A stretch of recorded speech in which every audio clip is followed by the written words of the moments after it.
നന്ദൂസ് കിച്ചണിലേക്ക് എല്ലാവർക്കും ഒരിക്കൽ കൂടി സ്വാഗതം. ഇന്നിവിടെ ഉണ്ടാക്കുന്നത് ഒരു സ്വീറ്റ് റെസിപ്പിയാണ് റസ്ബെറി. ഇതുണ്ടാക്കുവാൻ 1 കപ്പ് റവ ഞാൻ എടുത്തിട്ടുണ്ട്. റവ വറുത്തതും വറുക്കാത്തതും എടുക്കാവുന്നതാണ്.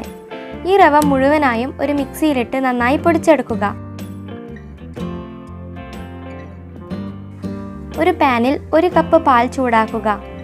ഇതിലേക്ക് 1 ടേബിൾ സ്പൂൺ പഞ്ചസാരയും 1/2 ടീസ്പൂൺ ഉപ്പും ചേർക്കുക. പാൽ തിളച്ചാൽ സ്റ്റൗ ഓഫ് ചെയ്ത് പൊടിച്ച റവ ചേർത്ത് മിക്സ് ചെയ്യുക.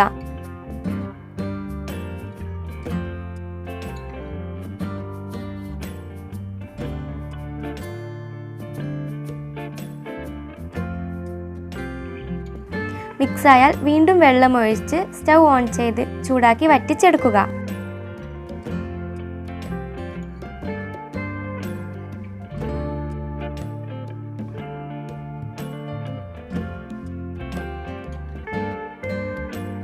ഈ ഒരു പാകത്തിലാണ് നമുക്ക് കിട്ടേണ്ടത്.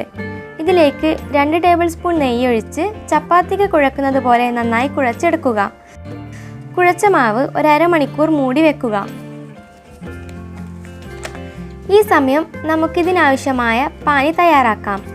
ഇതിനായി 1 കപ്പ് വെള്ളത്തിൽ 1 കപ്പ് പഞ്ചസാര ചേർത്ത് തിളപ്പിക്കുക. ഏലക്കായ പൊടിച്ചതും ഇതിലേക്ക് ചേർക്കുന്നുണ്ട്.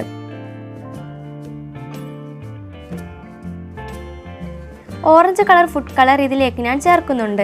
കളർ വേണ്ടവർ മാത്രം ചേർത്താൽ മതി.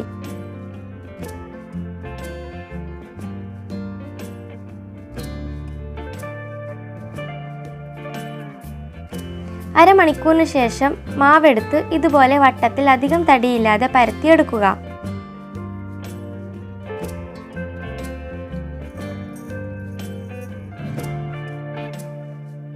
പരത്തിക്കഴിഞ്ഞാൽ ഇതൊരു പാനിലിട്ട് ഫ്രൈ ചെയ്തെടുക്കാം.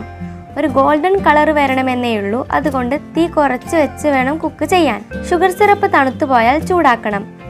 ചൂടായ പഞ്ചസാര പാനിയിലേക്ക് ചൂടോടെ ഫ്രൈ ചെയ്തെടുത്ത പലഹാരമിട്ട് ഒരു 3 മണിക്കൂർ വെക്കണം. 1 മണിക്കൂർ കഴിഞ്ഞാൽ തിരിച്ചിട്ട് വെക്കണം.